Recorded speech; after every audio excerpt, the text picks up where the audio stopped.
Lorsque frère Rousse a lu ces paroles, d'autres pensées me sont venues à l'esprit. Il n'y a pas de sage personne ne peut dire « je le savais déjà ». Personne ne savait rien. Personne ne se doutait de rien. Dieu nous a surpris au fil des ans encore et encore et nous a introduit dans sa parole. Tout est grâce. Il a appelé les uns d'ici, les autres de là-bas et s'est révélé à nous. Et nous lui en sommes reconnaissants. Tout ce que les serviteurs de Dieu ont jamais eu, ils ne l'ont pas apporté avec eux. Ils l'ont reçu du Seigneur. Et c'est seulement alors qu'ils ont pu le transmettre. C'est pourquoi Paul écrit aux Corinthiens, ce que j'ai reçu du Seigneur. 1 Corinthiens 11, 23. C'est si important, si important. Ce que j'ai reçu du Seigneur. Pas mon opinion, mon point de vue, mais ce que j'ai reçu du Seigneur. Cela m'est venu en relation avec la nourriture spirituelle qui est la parole de Dieu. Et à ce propos, notre Seigneur dit, « Ma nourriture, c'est de faire la volonté de celui qui m'a envoyé. » Le lien entre l'écoute de la parole, l'acceptation de la parole et le passage à la mise en pratique.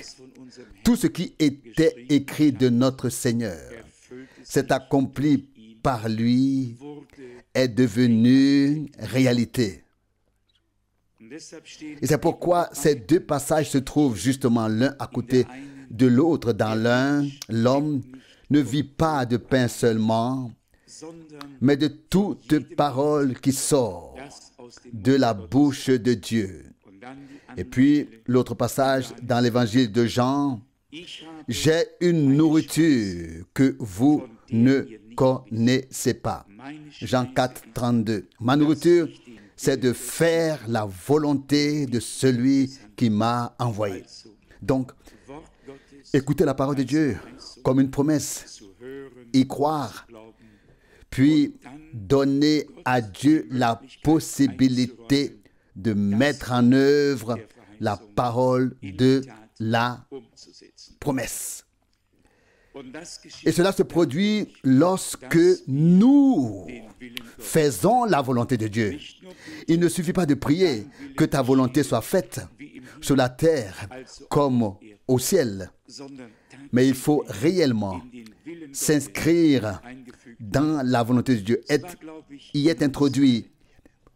Je crois qu'il n'y a jamais eu en nous un désir aussi fort qu'aujourd'hui de faire réellement la volonté de Dieu.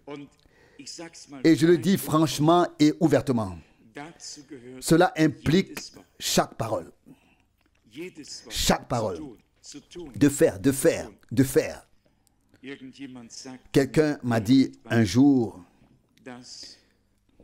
une personne qui ne fréquente aucune assemblée ou que ce soit et qui méprise même les services divins, mais qui dit néanmoins, j'attends seulement la venue du Seigneur.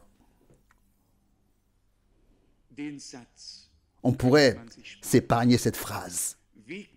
Comment pouvons-nous dire en toute bonne conscience, nous attendons la venue du Seigneur, mépriser le peuple de Dieu, laisser les assemblées être des assemblées, ne nous soucier de rien de ce que Dieu a dit, et cela inclut également notre part dans le royaume de Dieu, avec ce qu'il nous a confié.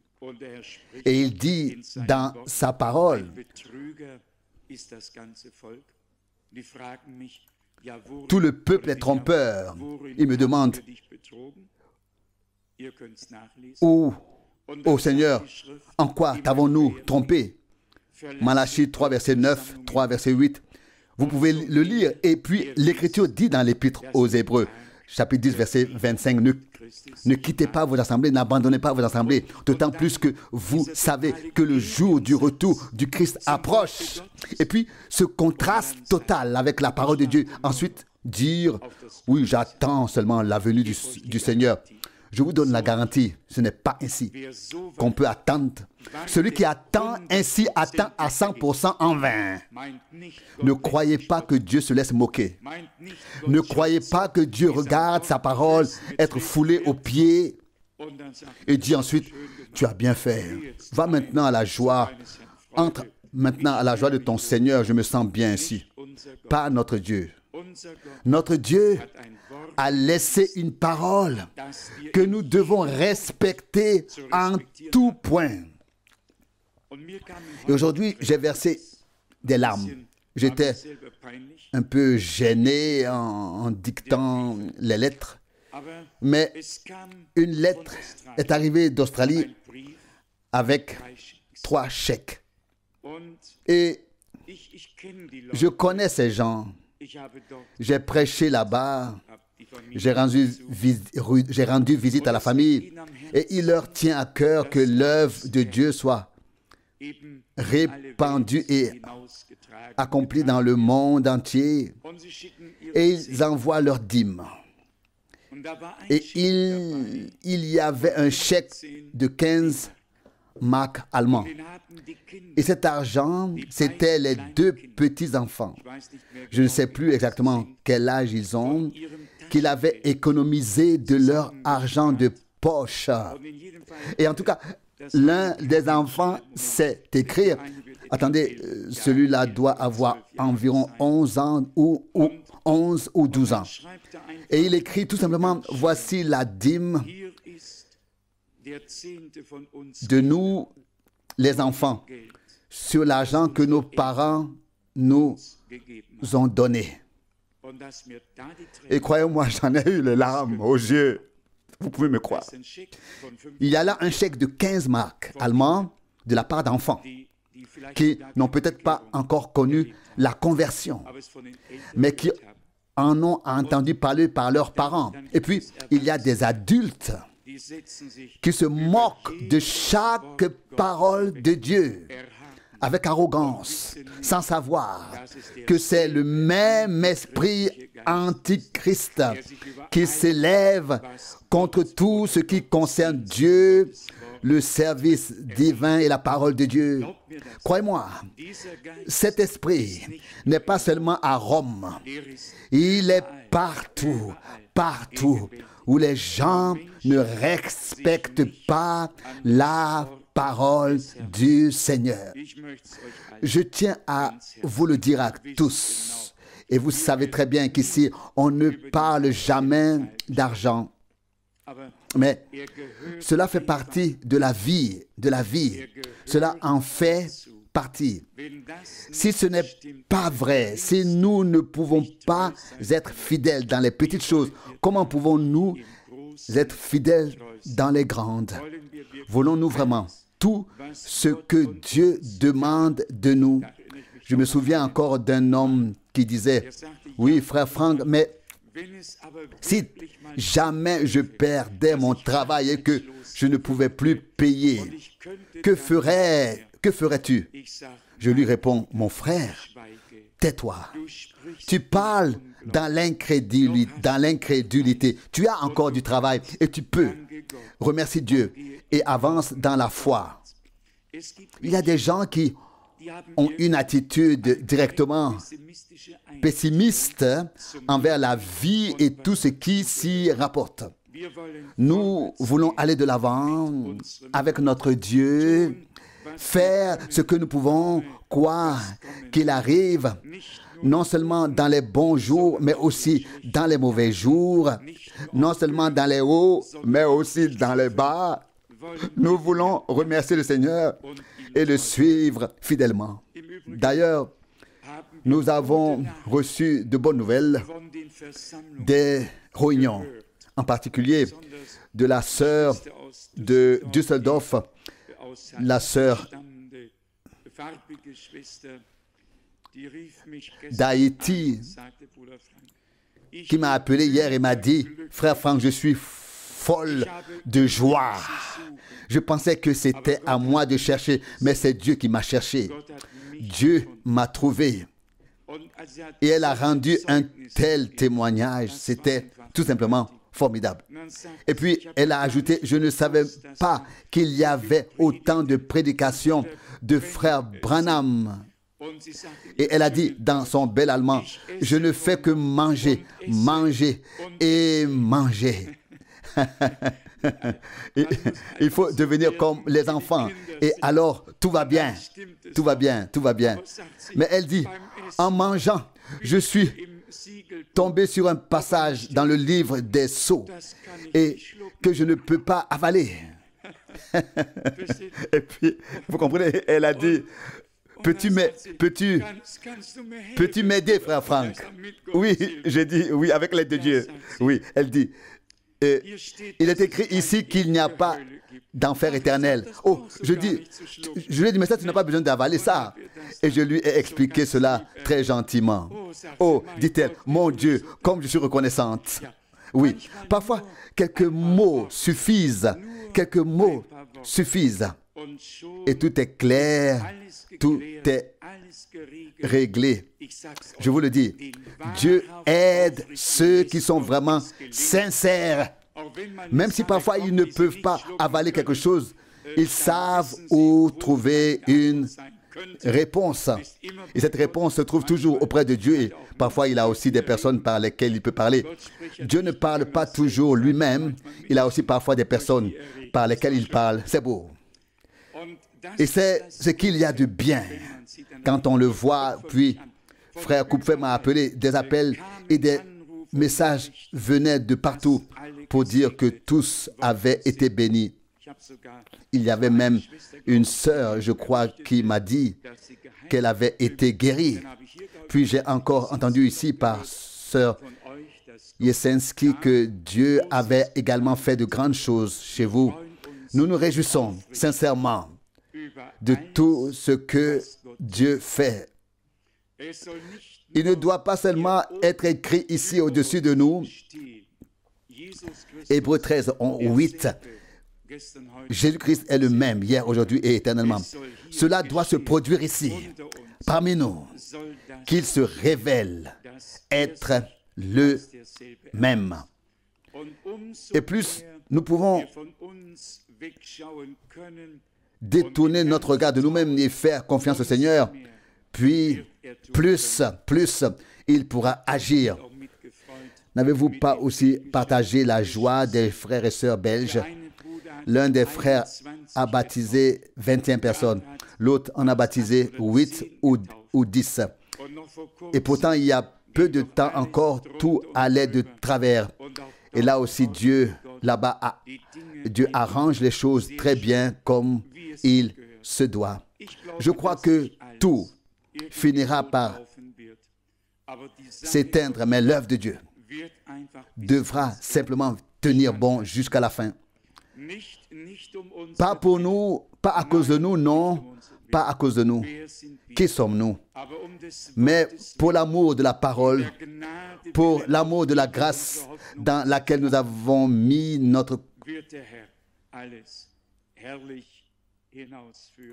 Pour l'amour de la grâce dans laquelle nous avons mis notre espérance, le Seigneur accomplira tout cela de manière glorieuse. Aujourd'hui, j'ai lu une lettre venue d'Oman, au bord du golfe Persique. Et quand on entend comment les gens, soudainement, quelqu'un a laissé la brochure avec mon nom et mon adresse en anglais, dans un pays totalement musulman. Puis, quelqu'un la trouve, la lit, le christianisme hier et aujourd'hui, en anglais, à Oman. Et il écrit. Et c'est tout simplement merveilleux de voir comment Dieu agit. Je vous ai déjà raconté cela il y a environ 8 ans. J'étais dans l'avion, c'était c'était soit de Francfort à Zurich, soit de Stuttgart à Zurich, je ne m'en souviens plus exactement. En tout cas, une dame était assise à côté de moi et pendant les 35 minutes du vol, je lui ai brièvement parlé du Seigneur. Et récemment, elle m'a appelé et m'a dit, je me souviens encore de vous, vous vous souvenez de tel endroit, vous m'avez témoigné de la grâce de Dieu, je suis dans le besoin. Pourriez-vous m'envoyer des brochures? Je crois que nous avons parlé pendant plus d'une heure. Dieu appelle, Dieu sauve, Dieu a des voies et des moyens. Que nous ayons seulement l'amour qui s'est manifesté à Golgotha pour les pécheurs, par la rédemption, par le don total de soi. Si nous avions cet amour de Dieu, alors nous serions tous, vraiment, tous aidés. Et cela est nécessaire, croyez-moi, frères et sœurs. Le même amour divin qui s'est révélé à nous dans notre Sauveur doit se révéler à travers nous à tous ceux qui doivent encore être sauvés. J'ai lu ces jours-ci un traité que quelqu'un souhaite faire parvenir, tout particulièrement aux prêtres. Et j'ai trouvé qu'il était écrit avec beaucoup de tact, sans aucune pointe à droite ou à gauche, simplement par besoin d'aider, sans critiquer, et ainsi que Dieu nous aide tous, afin que lorsque nous parlons avec d'autres personnes, nous ne critiquions pas, mais transmettions avec gratitude ce que Dieu nous a donné par grâce. C'est seulement ainsi que nous pourrons être une bénédiction pour les autres. C'est seulement ainsi que l'œuvre de Dieu, dans cet amour divin, pourra atteindre son objectif et s'accomplir. Et quand nous avons lu dans l'introduction que nous devons offrir nos corps comme un sacrifice vivant à Dieu, Romains 12, verset 1, vous savez, un sacrifice fait toujours mal. Et nous devons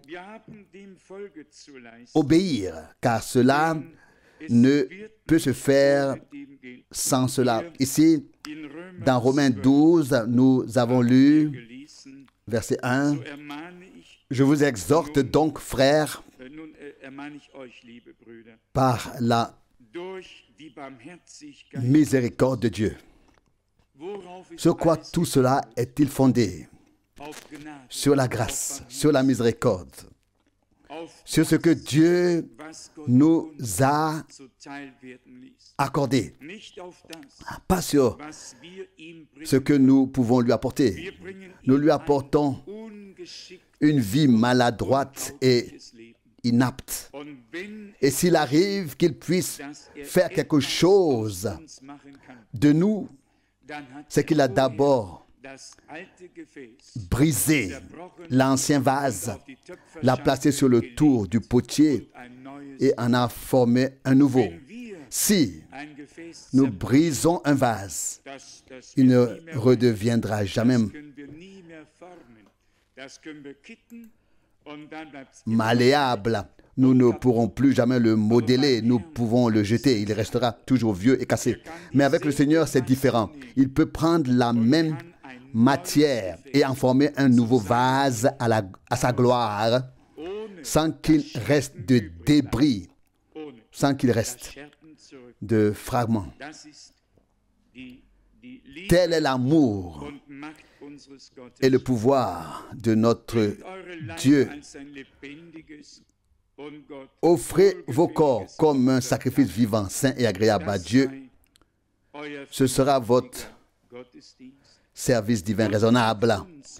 Dieu a besoin de nous tels que nous sommes, de notre bouche, de nos mains, tels que nous sommes, de nos pieds. Dieu veut que nous soyons entièrement à sa disposition et que nous soyons enflammés dans notre esprit, prêts à servir le Seigneur.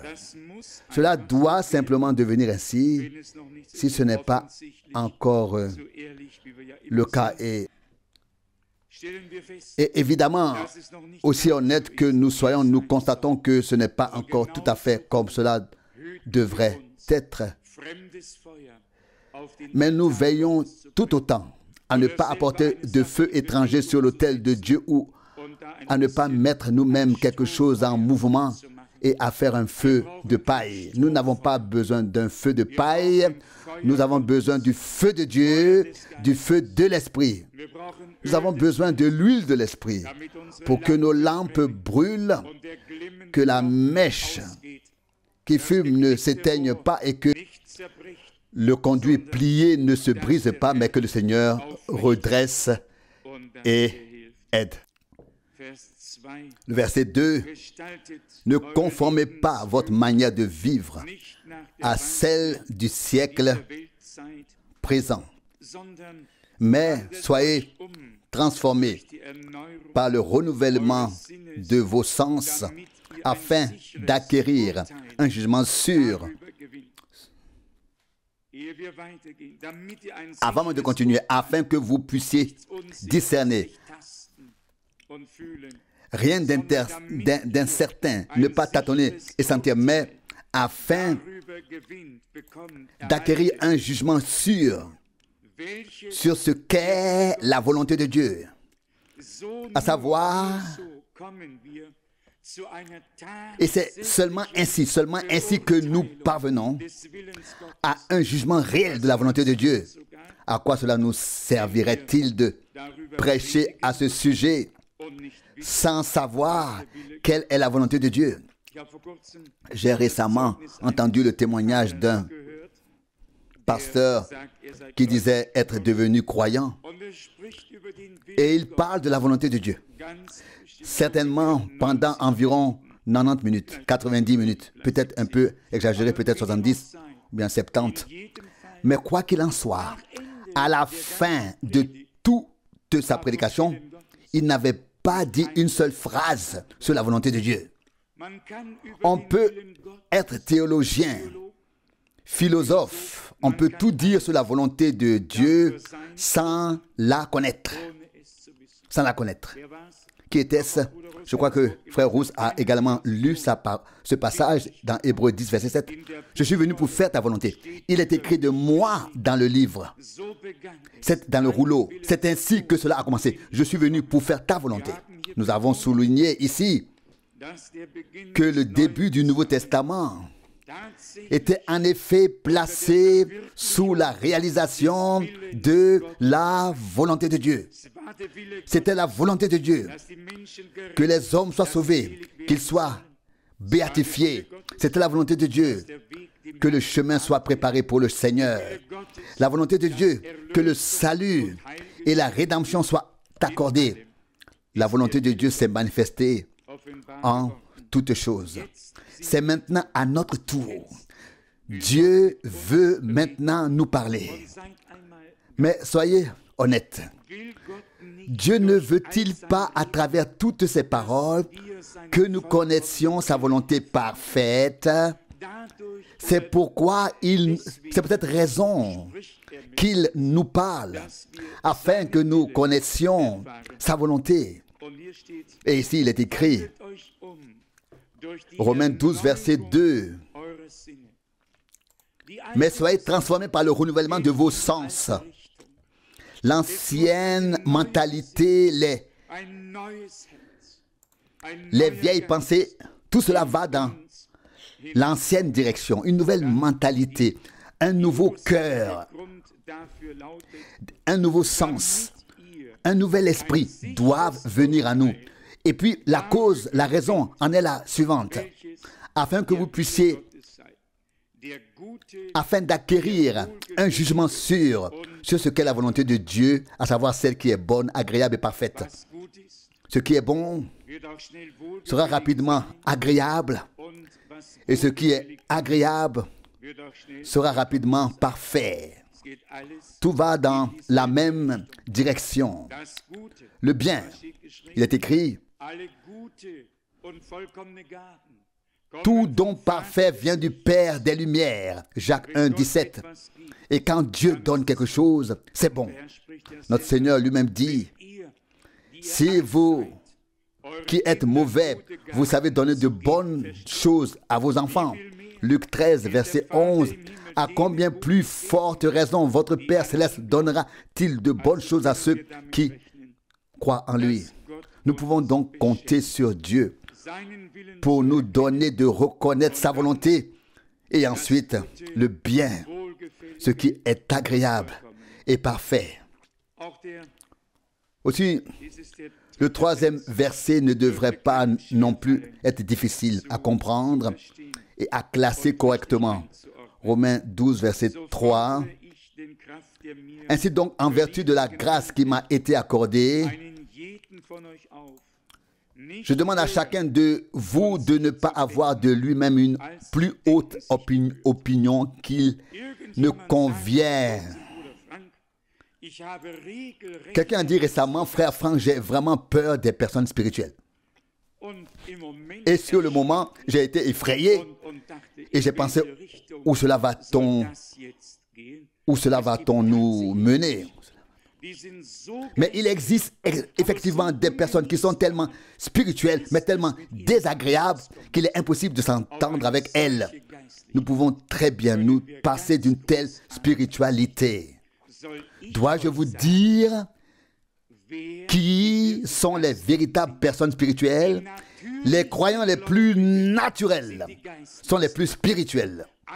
Tous ceux qui deviennent un peu théâtraux et un peu, vous voyez ce que je veux dire, qui font de l'art ici et de l'art là, qui se donnent des airs spirituels. Soit c'est un esprit mauvais et pieux, soit il y a quelque chose qui ne va pas chez cette personne. Chaque être humain, la personne la plus spirituelle sur terre, sera la plus naturelle. Je vais vous donner deux exemples. Le premier est celui de Paul. Lorsque l'on ramassait du bois pour se réchauffer et allumer un feu, et que ce n'est pas lui qui a dit, allez mes frères, au travail, mais qui a mis les mains sous le bois pour allumer le feu. Qui? Acte 28, verset 3. Très sobrement, très clairement, il ne restait pas là et à dire, oui frère tel et tel, vous pourriez maintenant commencer le travail. Non, il a utilisé les choses telles qu'il les avait reçues de Dieu, puis un serpent s'est glissé dans sa main et l'a mordu. Et tous les gens ont eu peur et les incrédules ont dit, cet homme a commis un crime. Mais Paul, en tant qu'homme si naturel, un homme si naturel, avait entendu ce qu'il avait dit. Je vous donne le pouvoir, Luc 10, 19, sur toutes les forces de Satan. Vous marcherez sur des serpents et des scorpions. Rien ne pourra vous nuire. Alors, il jeta simplement la chose de son doigt et l'affaire était réglée. Et quand les gens virent qu'il ne lui était rien arrivé, ils vinrent pour écouter la parole du Seigneur. Les hommes de Dieu, les enfants de Dieu, sont les êtres les plus naturels et les plus raisonnables qui existent sur terre. Ils sont normaux.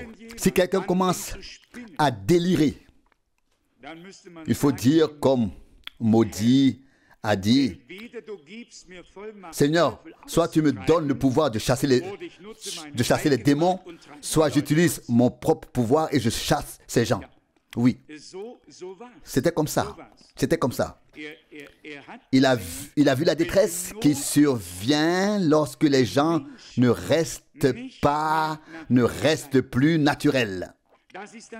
C'est le plus important.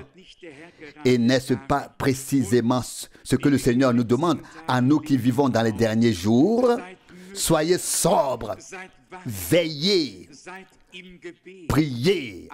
1 Thessaloniciens 5, verset 6. Tout à sa place, tout à son temps. Un exemple, je pourrais en citer beaucoup. D'autres tirés de Paul lorsque le navire menaçait de couler. C'est alors que Paul qui a fait confiance au Seigneur, qui a pu se révéler à lui et dire, acte 27, 22, l'ange auquel je sers m'est apparu cette nuit et m'a dit que la cargaison serait perdue, mais qu'aucun homme ne perdrait la vie. Tout à fait naturel. Vivre quelque chose de surnaturel tout en restant tout à fait naturel. Ça, c'est un don du Dieu Tout-Puissant. Et si nous avions tous cette grâce du Seigneur, nous nous aiderions les uns les autres. Regardez, même Frère Branham, je ne peux pas toujours tout vous dire, mais Frère Branham, par exemple, qui aimait tant chasser, nous ne comprenons pas cela. Et en effet, quand je tombe parfois sur des passages de la Bible où il ne s'est pas exprimé aussi clairement que cela correspond à notre mentalité, cela m'a déjà échappé, presque dans le désespoir pendant que je traduisais. Oui, je ne sais pas si je l'ai dit ou pensé, parfois je l'ai dit, parfois pensé, enfin les deux. En tout cas, cela m'a échappé. Homme de Dieu, si tu avais chassé 2 fois moins et lu 2 fois plus la Bible, cela aurait été mieux. Mais c'était un homme tout à fait naturel, avec des besoins et des désirs tout à fait naturels. Et cela va peut-être vous choquer. Mais quand je suis entré dans la pièce qu'il appréciait particulièrement et qu'il aimait par-dessus tout, j'ai compté les fusils. Combien y en avait-il? 47. Tu étais là aussi, frère Rousse, n'est-ce pas? À l'époque, nous étions ensemble. Frère Rousse, tu étais là à l'époque. Tout à fait. Combien? 39? Oui, je sais. Je crois qu'il y avait 39 fusils. Je pense qu'il y en avait 49, mais bon, tu as vu la pièce, n'est-ce pas? Et on pourrait vraiment dire, un grand homme de Dieu, un prophète du Très-Haut, un homme qui avait le cœur au ciel, mais les 2 pieds sur terre. Et maintenant, voici le plus incroyable. Le 28 février 1963, lorsque les 7 anges sont apparus dans la constellation de la nuée, Frère Branham se trouvait au sommet de la montagne. Et il a dit à ses amis, à un tel et à l'autre, allez là-bas et vous allez là-bas et nous nous reverrons le soir à tel endroit. Et bien sûr, il est monté là-haut. Et que voulez-vous que je vous dise? Quand il est descendu de la montagne, après avoir vu les 7 anges et qu'il a dit, celui que j'ai compté de gauche à droite, car il se trouvait en face de lui, dans le reflet, il a dit, celui qui était tout à droite, le dernier, le 7e signifiait plus pour moi que les 6 premiers, et il a rapporté tout cela ainsi. Et la première question qu'il a posée à ses frères, avez-vous tous tué votre sanglier? Après cette expérience surnaturelle, toi et moi, chère tante et cher oncle, si nous étions descendus ainsi de la montagne, enveloppés dans une nuée surnaturelle, oh, qu'aurions-nous fait? Mon Dieu, le monde n'aurait guère supporté ce que nous aurions fait. Oh, nous aurions commencé à raconter. Oui, un homme de Dieu, avec le cœur au ciel, les pieds sur terre, qui vit les choses les plus grandes et les plus puissantes, tout en gardant la tête froide et le cœur chaud. Et c'est exactement ce dont nous avons tous besoin. Si les choses que Dieu fait arriver à un homme lui montent à la tête, alors c'est vraiment un pauvre homme. C'est la preuve que son cœur n'est pas encore prêt à accueillir de telles choses. Si le cœur est vraiment prêt pour le divin, pour le surnaturel, pour le spirituel, alors cela ne nous montera pas à la tête, mais cela tombera dans notre cœur. Mais nous resterons très lucides et clairs et sobres en toutes choses, dans tout cela. Ce qui me plaît aussi dans les épîtres de Paul et qui ne plaît pas beaucoup à certains, c'est que l'homme dont on prenait les mouchoirs ou les linges pour les appliquer sur les malades et les appliquer sur les malades et les démons sortaient et les malades étaient guéris. Cet homme dit, j'ai laissé Théophile malade là-bas, Actes apôtres 19, 12 et 2 Timothée 4, 20. Et puis il écrit à Timothée, prends un peu de vin à cause de ton estomac pour que tu ailles mieux. 1 Timothée 5, 23. Et là, les personnes spirituelles qui sont venues ont dit, oh mon Dieu, imaginez, Paul a dû perdre la force de Dieu, la puissance de Dieu. Il doit y avoir quelque chose qui ne va pas chez lui. Hein? Il a perdu la puissance de Dieu. Comment il peut dire cela? Dieu était si puissant avec lui. Et maintenant, il dit à cet homme qui souffre de maux d'estomac, au lieu de prier pour lui, il dit de boire du vin. Oh! Les spirituels ont toujours eu du mal avec toutes ces choses simples, car ils flottent dans des sphères supérieures, les ecclésiastiques. Je souhaite que Dieu les ramène sur cette terre. Dans l'épître aux Corinthiens, Paul écrit, le Seigneur qui nous a conduits en triomphe. Pourtant, partout, le même écrit dans 2 Corinthiens 2, 14, le même écrit, comment s'appelait-il déjà cet orfèvre qui nous a causé tant de détresse, 2 Timothée 4, 14 et d'autres choses semblables. Et nous avons dû continuer notre chemin. Il en fut ainsi une fois et il en fut ainsi une autre fois. Mais les hommes de Dieu sont toujours restés les deux pieds sur terre. Que Dieu prenne tous les pieux qui délirent, illuminés, qu'il prenne tous ceux qui veulent être spirituels et qu'il nous rendent tout à fait raisonnable, afin que nos paroles, nos prières, tout ce que nous faisons soit raisonnable, c'est-à-dire tel que nous sommes. Celui qui ne se montre pas tel qu'il est joue la comédie, et je ne crois pas que l'Église de Dieu soit une représentation théâtrale. Je crois que l'Église de Dieu est le corps du Seigneur, mais le corps du Seigneur a encore les deux pieds sur terre. Il a ici, dans sa position terrestre, une fonction divine. Et nous devons distinguer ces deux domaines l'un de l'autre et rester normaux et sobres jusqu'à ce que le Seigneur revienne vraiment. Vous savez bien que cette question m'est particulièrement posée avec la venue du Seigneur. Et j'aime toujours les gens qui pensent que je sais quand le Seigneur viendra. Et une chère grand-mère m'a dit, frère Franck, j'ai le vague pressentiment que tu le devines au moins, si tu ne le sais pas déjà. Et j'ai répondu, chère sœur, ne m'en veux pas, mais je ne peux que le supposer, je ne peux vraiment pas le savoir, vraiment pas. Mais il y a des gens qui ne peuvent tout simplement pas rester lucides, comme c'est merveilleux que nous ayons acheté ce terrain en 1973, en 1973 pour construire la salle et que nous y tenions des réunions depuis Pâques 1974, 1974.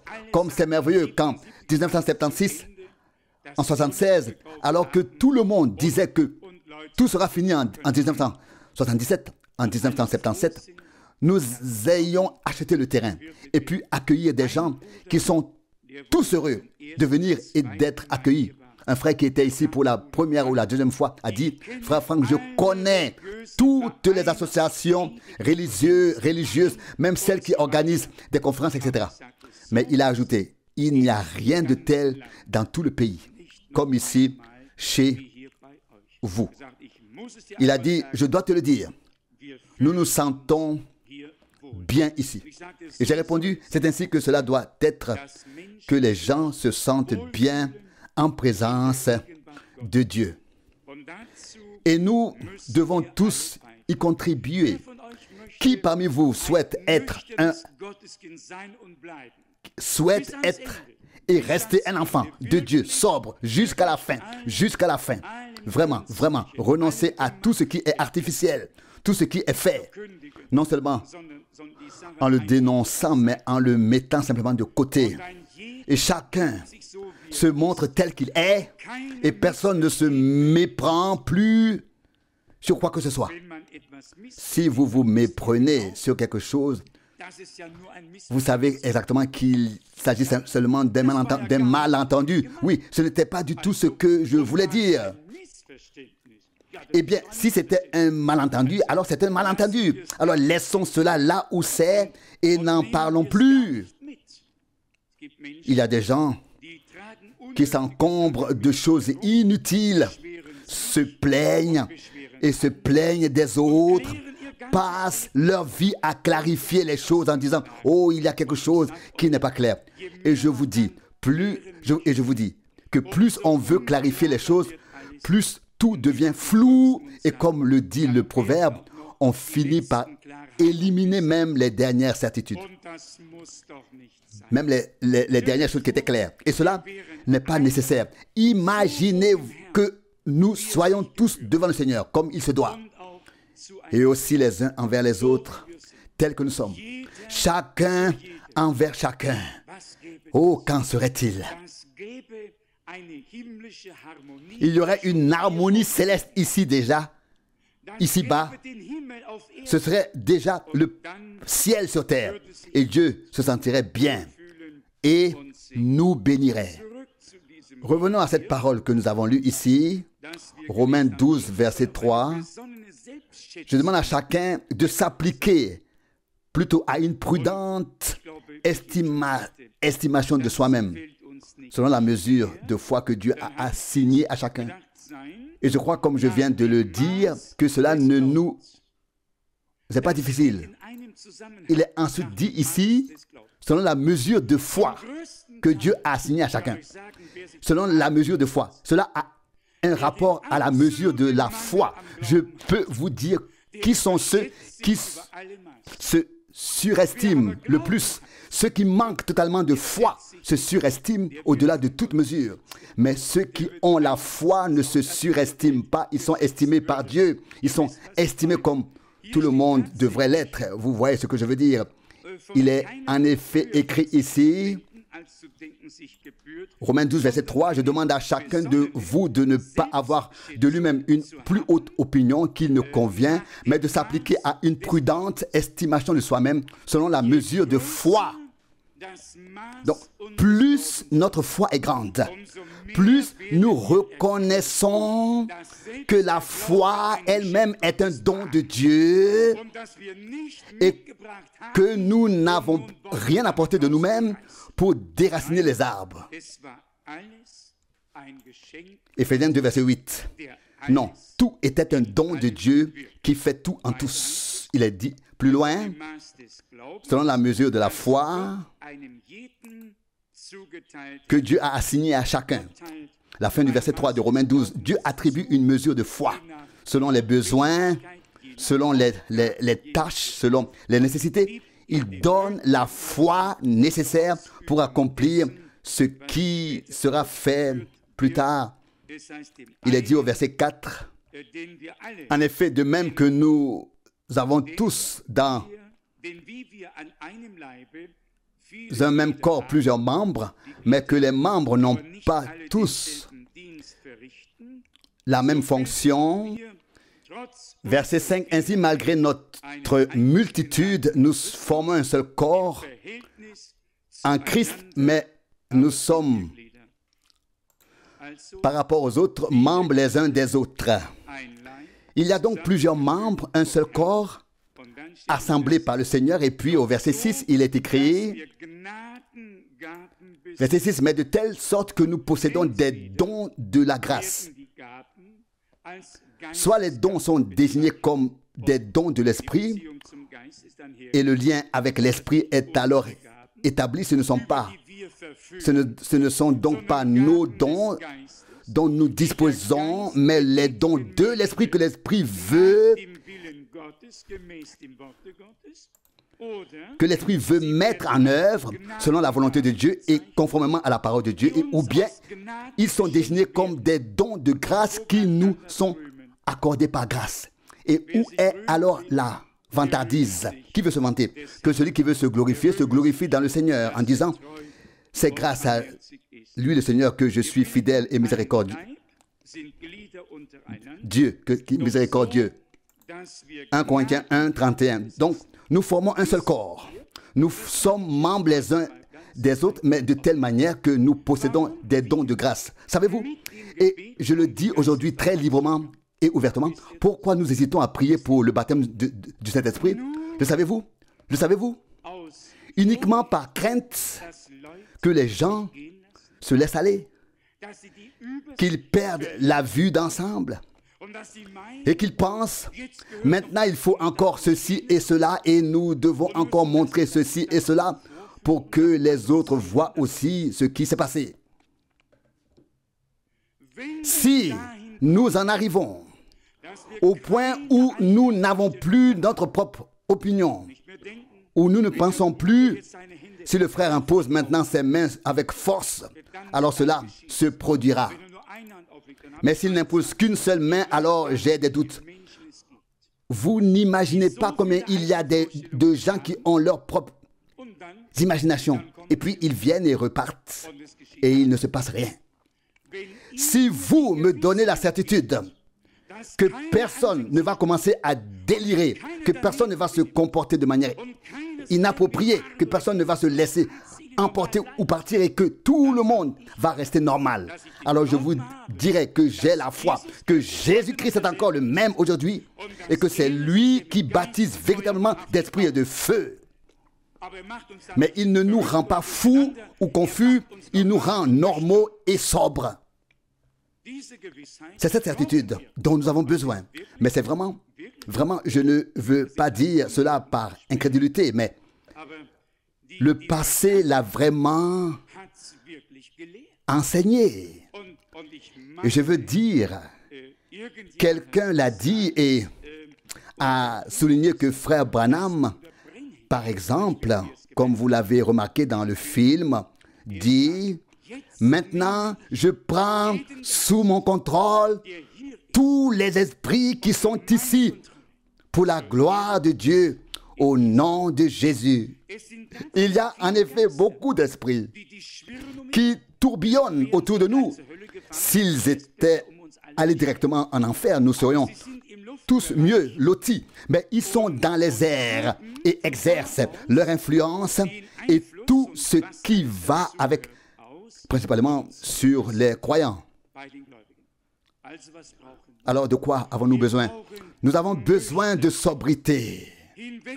Chassons toute crainte, toute propre imagination, comme nous venons de le lire, afin de discerner et avoir un jugement sûr de la volonté de Dieu. C'est-à-dire, comme il est écrit ici, ce qui est bon, agréable et parfait.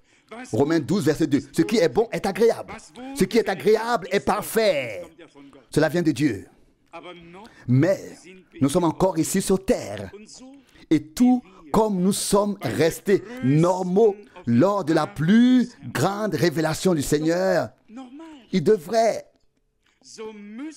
être possible que nous restions tous vraiment sobres lors de la plus grande expérience avec Dieu. Je me répète ce que frère Branham a demandé à ses amis.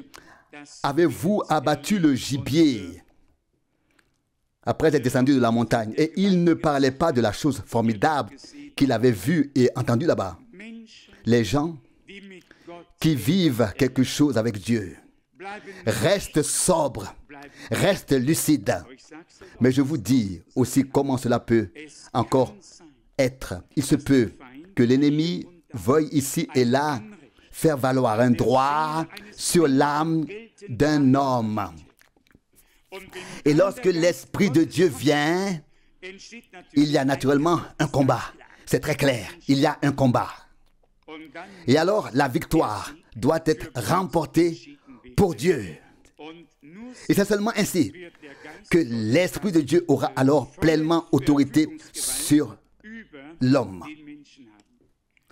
Nous avons donc besoin de la grâce de Dieu, de clairvoyance, de discernement, de sobriété, de discernement, de tout que nous servions ou que nous soyons servis. Nous en avons tous besoin. Mais sommes-nous prêts intérieurement à nous mettre entièrement, réellement à la disposition de Dieu, même si les plus grandes choses se produisent, à rester sobre et lucide? Je crois que Dieu mettra cela dans nos cœurs. Il est dit plus loin, Romains 12, verset 6,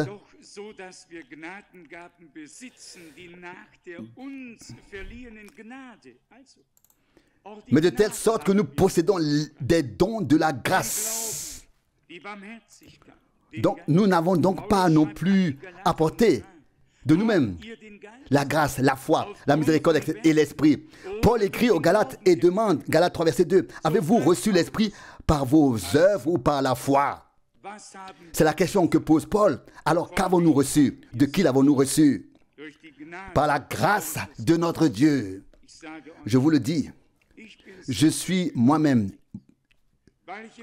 touché et bouleversé car au cours de ces années, j'ai assisté à un certain nombre de réunions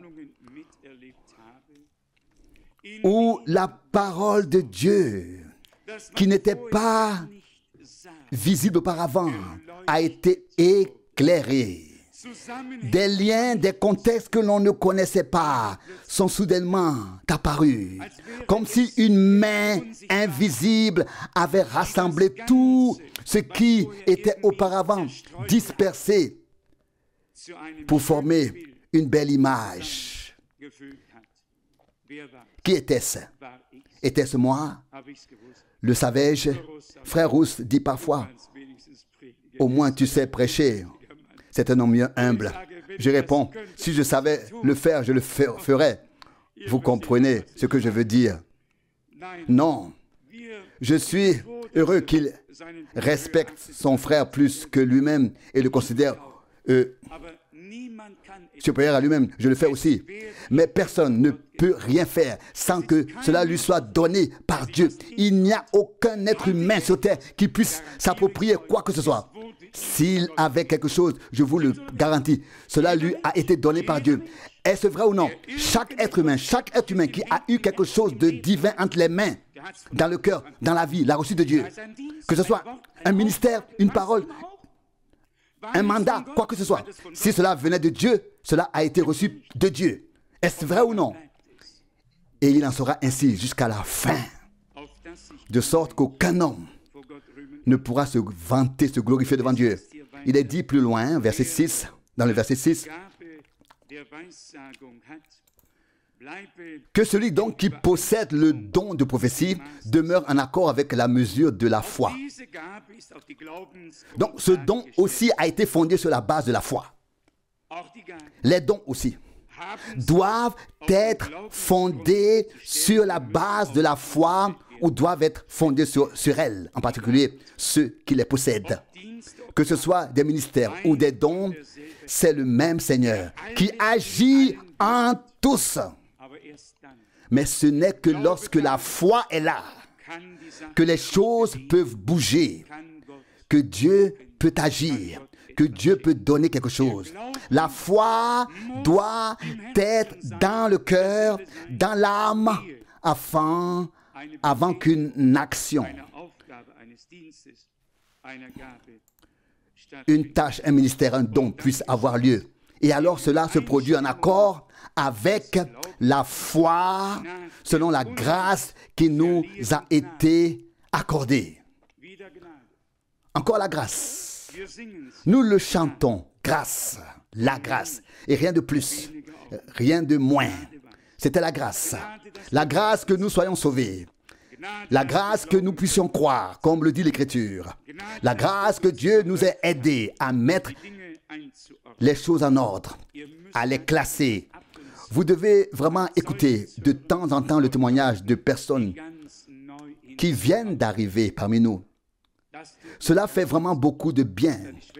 La sœur de Saarbrücken est venue me voir dans mon bureau et c'est là qu'on comprend vraiment ce qu'est la grâce. On comprend vraiment ce qu'est la grâce. Une personne qui vieillit, qui devient grisonnante et qui cherche Dieu, qui cherche Dieu, qui cherche Dieu. Bien sûr, dans le bâtiment dont la tour pointe vers le ciel. Mais là où la tour pointe vers le ciel, il est malheureusement vrai que les gens sont conduits vers le bas. Mais il y a aussi des gens sincères là-bas. Nous devons simplement faire la différence, la distinction entre les personnes et le système. Et pour cela, nous sommes également reconnaissants à Dieu. Nous n'avons de rancune envers personne, qui que ce soit, mais nous n'aimons pas le système qui tire les gens vers le bas. Mais il faut parfois écouter ces personnes qui disent soudain, « Frère Franck, tout cela me semble encore comme un rêve. » Et puis on entend ces mots, « Quelle grâce! Quelle grâce! » N'est-ce pas? Le texte continue ainsi, dans ce texte, dans le verset 6 de Romains 12, « Selon la mesure de la foi. » Au verset 7, « Celui à qui le don du ministère dans l'assemblée a été donné, qu'il l'exerce en servant. » Cela en fait aussi partie. Le don du ministère dans l'assemblée est lié au fait de servir. Le Seigneur dit dans Matthieu 20, verset 27, « Quiconque veut être grand parmi vous, qu'il soit votre serviteur. » Mais personne ne le veut. Et pourtant, nous devons servir, que nous le voulions ou non, car le ministère nous a été confié. Frère Rousse a lu ce passage de 2 Corinthiens 5 ce week-end. Le ministère de la réconciliation nous a été confié. 2 Corinthiens 5, verset 18. Il est dit plus loin, verset 7, que celui qui a le don d'enseigner l'utilise pour enseigner. Verset 8, que celui qui a le don de reprendre reprenne. Dieu accorde sa grâce à tous. Il n'y a pas un seul appel, pas un seul ministère que Dieu ait établi pour lequel il n'accorde pas sa grâce afin qu'il soit accompli et soit une bénédiction pour tous ceux qui l'entendent. Là aussi, nous avons du retard à rattraper. Je remarque parfois chez des frères et sœurs d'autres assemblées à quel point ils accordent de la valeur à n'importe quel conseil qu'on leur donne. C'est incroyable. On ne cherche pas cela, on ne le souhaite même pas. Et pourtant, il y a des gens qui ont simplement confiance. Et je veux dire ici aussi, chez nous, je procède ainsi lorsque je prêche dans d'autres assemblées et que je ne me contente pas de lancer un appel à l'autel et de prier de manière générale pour les pécheurs et les malades. Mais si quelqu'un de l'assemblée est malade, je refuse de prier pour cette personne. Je dis alors simplement, ça c'est le rôle ici des anciens de cette assemblée. Selon Jacques 5, verset 14. Et je le dis à tous les frères, qu'ils soient, la confiance d'une assemblée locale doit aller aux frères que Dieu a placés dans cette assemblée locale, a établi. Vous devez avoir plus confiance aux anciens de l'assemblée à laquelle vous appartenez qu'à moi. Moi, je viens et je pars. Voici les frères que Dieu a établis ici. Mais soyez honnêtes, si une décision doit être prise quelque part et que l'on appelle les anciens pour qu'ils donnent leur avis ou écoutent les deux parties, qui le ferait? Qui a un peu de respect pour les ministères que Dieu a établis? Et l'Écriture dit, 1 Timothée 5, 17, les anciens sont dignes d'un double honneur. À quel point nous sommes-nous éloignés du véritable modèle biblique? Si nous voulons finalement devenir une église modèle. Nous devons revenir au modèle biblique. Est-ce vrai ou non? Et cela implique que nous honorions nos frères sur place, que nous les estimions, que nous leur fassions confiance et que nous nous débarrassions de toute pensée que l'ennemi, et je dis bien l'ennemi, car l'ennemi vient. Oh, l'ennemi vient avec ruse et perfidie, malice. Il ne vient pas toujours bruyamment, il vient aussi parfois silencieusement. Oui, la plupart du temps, il souffle dans l'oreille et il murmure même parfois des choses assez étranges à l'oreille. Et que dit Frère Branham? Quand il murmure à votre oreille et dit quelque chose contre quelqu'un, n'écoutez pas, n'écoutez pas. Dès que c'est contre quelqu'un, comme le dit Frère Branham, placez-vous devant votre berger afin que rien ne lui arrive.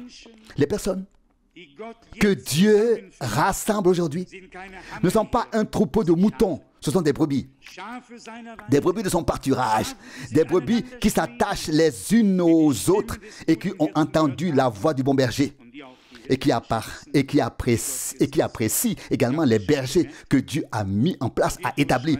Et vous l'avez déjà remarqué, Pierre écrit que nous ne devons pas exercer une domination violente sur le troupeau. 1 Pierre 5, verset 3. Cela existe aussi. Il y a des gens qui frappent. J'ai observé. J'ai vraiment vu comment ce frère, petit mais costaud, frappait la table si fort que j'ai sursauté. Il y avait une discussion entre les frères et tout à coup, il a frappé la table et a dit, maintenant c'est moi qui parle. Et il a parlé.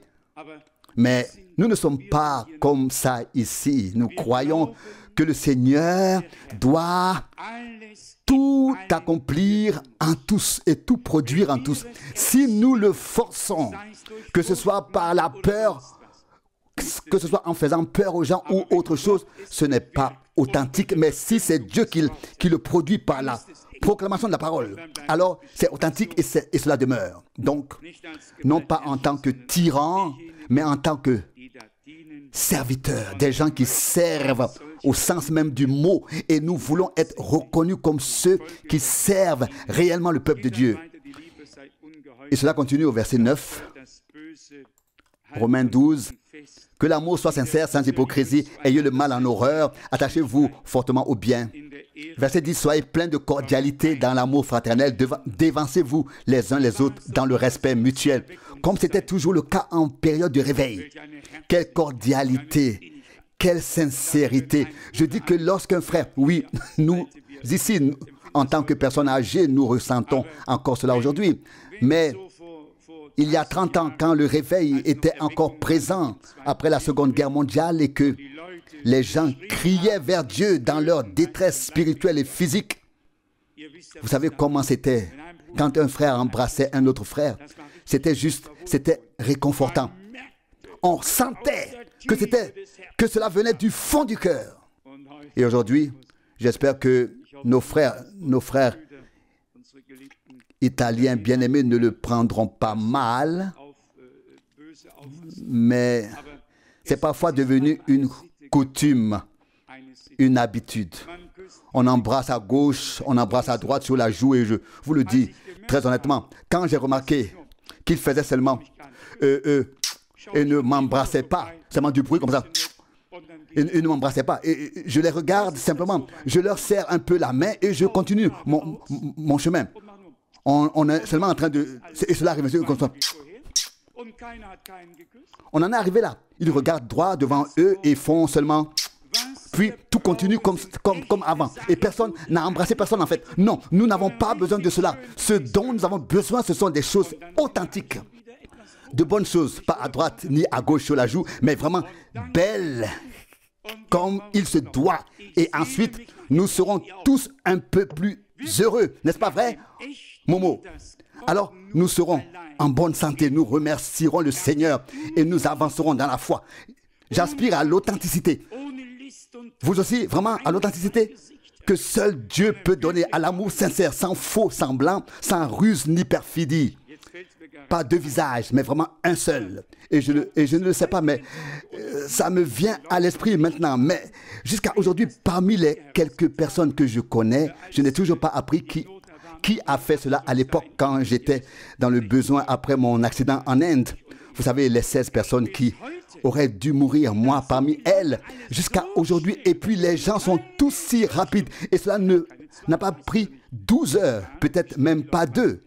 Je ne sais pas qui c'était, je ne sais pas qui c'était, ni à quelle vitesse les gens ont réagi.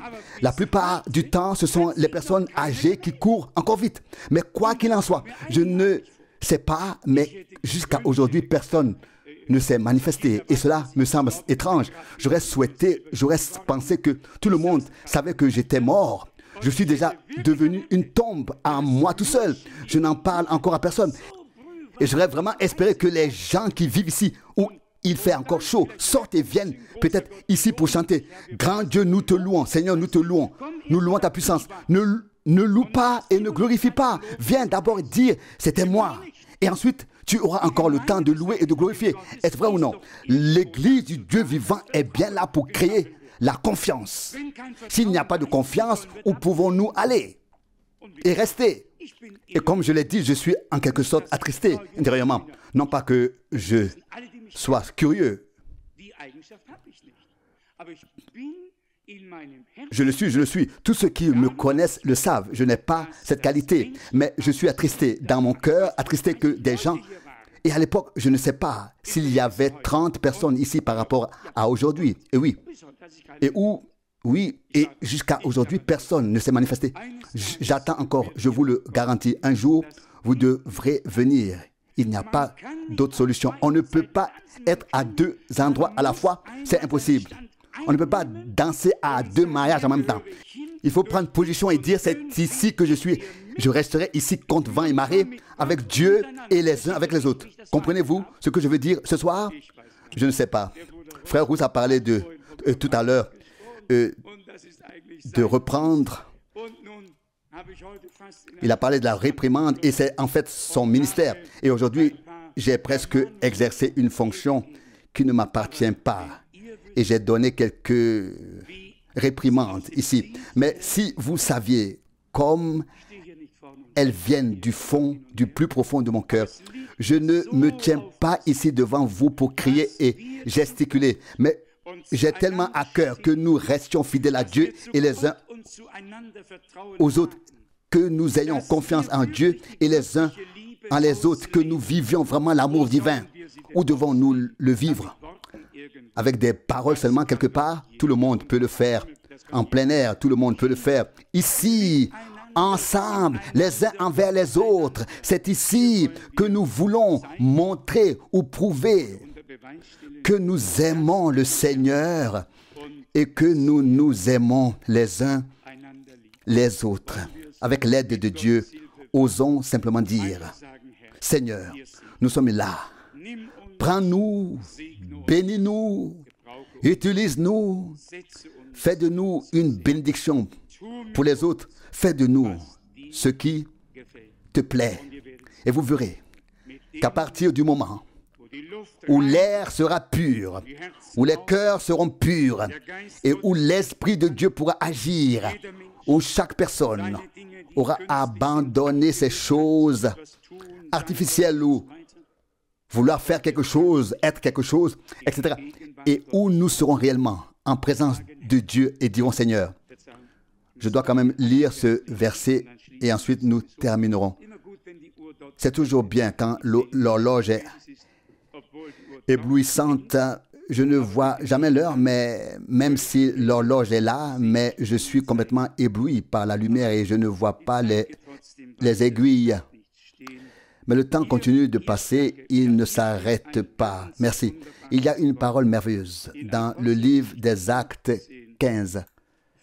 Attendez, je l'ai souligné, cela devrait être au verset 8. Et Dieu, Acte 15, verset 8, qui connaît les cœurs, leur a rendu témoignage en leur accordant le Saint-Esprit comme à nous. comme à nous. Comme à nous. Au verset 9, il n'a fait aucune distinction entre nous et eux. C'est ce qui m'importait, c'est ce verset que je voulais lire ce soir. Il n'a pas fait de différence entre nous et eux. Maintenant, je vous demande, lorsque nous expérimentons la puissance du Saint-Esprit, Dieu fera-t-il une différence entre nous et eux, entre eux et nous? Non. Il ne fera aucune différence. Il est le même, il reste le même. Et ce qu'il fait aujourd'hui sera comme ce qu'il a fait hier.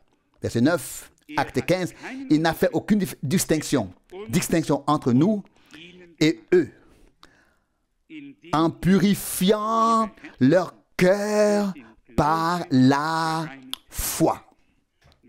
Si nous avons maintenant la foi en la présence de Dieu, alors nos cœurs sont purifiés. Et alors l'Esprit de Dieu peut maintenant descendre. À l'époque, c'est sous la même prédication que des gens sont devenus croyants, ont reconnu leurs péchés, sous l'action de l'Esprit, ont demandé pardon. Et ont été purifiés et remplis du Saint-Esprit. Malgré tout, j'ai la foi que Dieu est plus puissant que toutes les circonstances. Je ne sais pas qui c'était ici, mais l'un des frères a prié, Seigneur, même si je n'ai pas le pouvoir d'apaiser la tempête, je connais celui qui a le pouvoir de l'apaiser. Je pense que c'était quelque chose d'extraordinaire.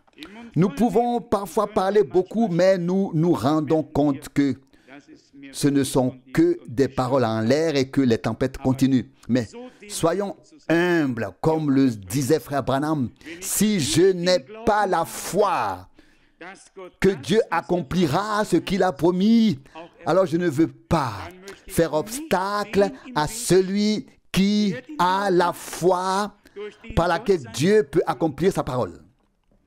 Avec l'aide de Dieu, nous voulons aussi aller de l'avant dans la foi. Si nous avons suffisamment de foi pour maîtriser une chose, nous remercions Dieu. Si nous n'avons pas suffisamment de foi, nous ne désespérons pas pour autant. Nous nous tournons vers le Seigneur et lui disons, viens à mon aide, je ne peux pas y arriver seul.